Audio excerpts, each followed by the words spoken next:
ইলিশ মাছের অনেক রেসিপিই তো তোমরা খেয়েছো, কিন্তু বেগুন ইলিশের এই রেসিপিটা তোমাদের কার কার ভালো লাগে?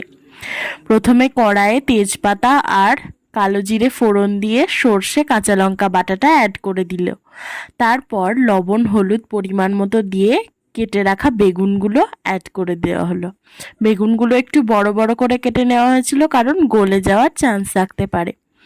এরপর পরিমাণ মতো জল দিয়ে ঢাকা চাপা দিয়ে ভালো করে ফুটিয়ে নিতে হবে। ফুটিয়ে নেওয়ার পর কাঁচা লঙ্কা চেরা অ্যাড করে দিয়ে আরও কিছুক্ষণ ফুটিয়ে নিয়ে দেখতে হবে বেগুনটা সেদ্ধ হয়েছে কিনা।